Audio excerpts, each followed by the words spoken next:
Hi folks, welcome to the Prepared Homestead. This is Travis. Thank you all for stopping by to watch. It's a crisp morning. I mean, temperatures were around 41, maybe 42 when I got up. Pretty chilly. It's getting that fall feeling, but not quite there yet. We will be warming up next week, I believe, but starting to get a taste of it already.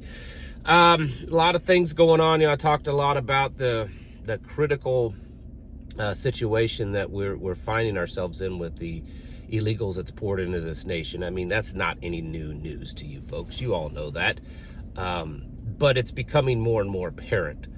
I saw in the news this morning that a woman from Ohio, if you remember last night in the video, I talked about how Springfield, Ohio had been overrun by 20,000 Haitian migrants, illegal migrants, asylum seeker migrants, whatever the status anymore is so blurred.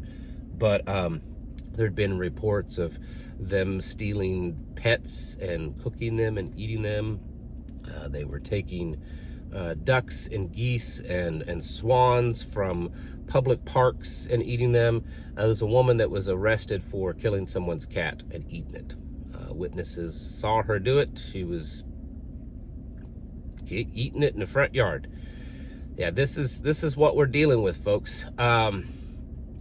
James O'Keefe, I don't know if you remember who he is, but he's the guy that likes to, get all the inside scoop on stuff, and he released some information the last few days stating that he has very solid, and he showed the evidence, some government documents that were released to him, that were given to him, showing that the National Guard, U.S. Army buildup in New York City is due to the belief that these Venezuelan gangs and other foreign gangs are going to start really causing more problems there. It's not something that I can really verify, but he posted the documents online. They look pretty legitimate, and there has been a lot of reports of increased activity, military activity in New York. So that is just, it's growing, it's getting worse, and we have to be prepared for it. There's other things going on in the world. Also, economic stuff, money stuff, gold stuff. Russia has increased their gold buying binge by 600%. They're buying 600% more gold than they normally have in the past. Almost like they're kind of preparing for something. They've been talking a lot about how, the world is shifting from the U.S. dollar. They're walking away from it. There's several countries now that are getting ready to release their own new currency.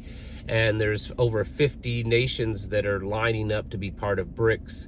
The Social Security unfunded debt is shown to be now at $63 trillion of unfunded mandates for Social Security, as the U.S. debt is over $35 trillion. So when you look at these numbers and you look at the fact that people are showing less and less interest globally with U.S. currency, I think that we're seeing a day that could come in our future that the U.S. dollar has much, much less value than what it's had in the past. And that's going to change a lot. I've been talking about that quite a bit, of how I don't think that most Americans quite comprehend what that's going to do when our currency is no longer the top currency. It's going to change what we can buy. It's going to change what things cost here in the United States. Americans have, for the most part, had this privilege of having very cheap goods. And a lot of the reason for that is because our dollar has been the prominent, really, it's been the global currency. And when that changes, it's going to change a lot for us. Other things in the news that I'm sure you're all just excited to find out about, the reporting mandates that hospitals had. Oh, you remember those a few years ago, when healthcare providers were mandated to report how many COVID cases they had. Well, those are starting back next month.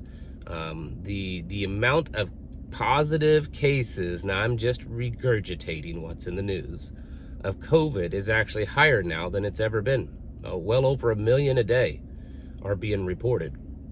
And we're starting to see certain colleges and businesses and hospitals and others start to they're restarting a lot of these mandates. So we're seeing kind of a surge in that way. Will it take hold? Will there be this burst of fear from people simply because of COVID?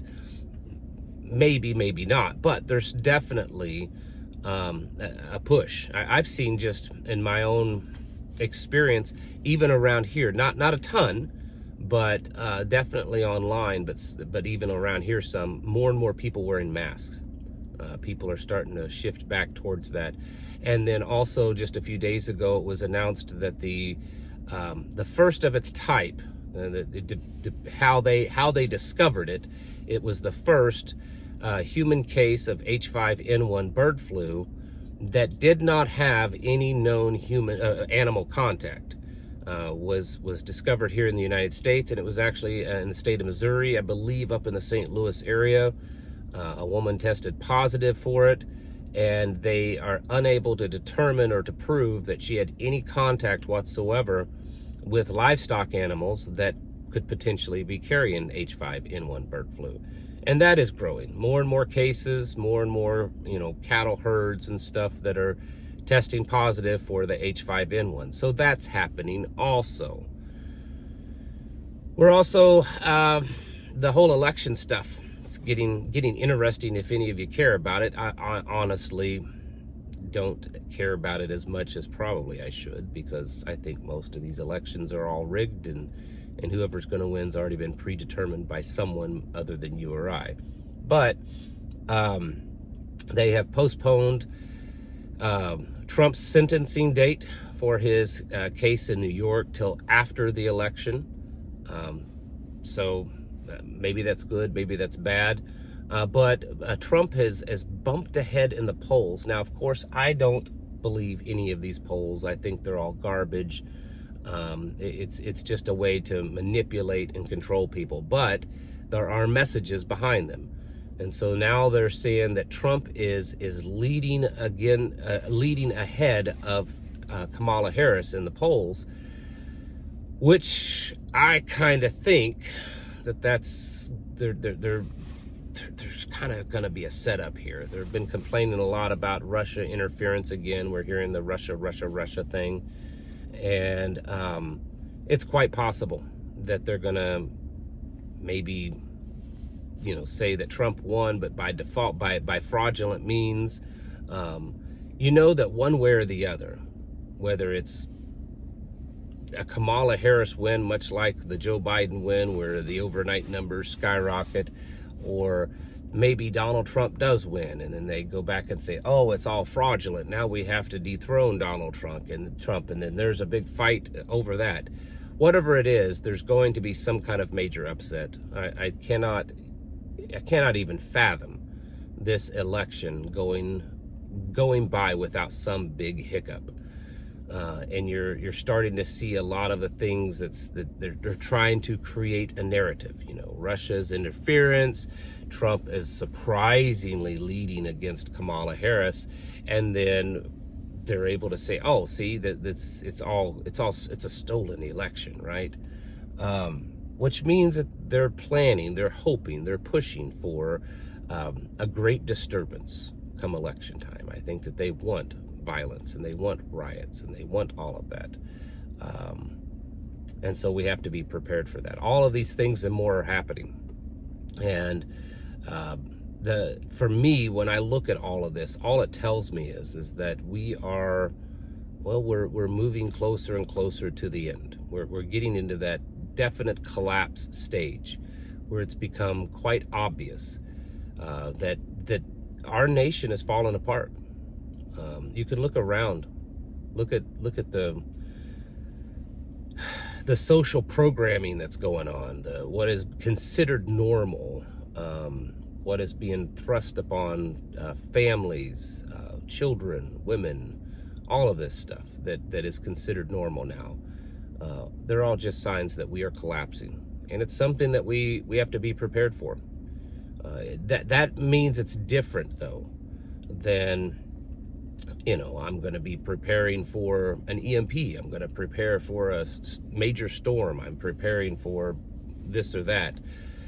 When we're looking at a complete total collapse of everything, it means that our preparations have to be a lot more hardened, have to be a lot more serious, because it's possible, the way things are looking, that there will be very little of assistance, very little of infrastructure, very little of supply that we may have access to. It could be very chaotic, at least for a time. And we have to be prepared for that.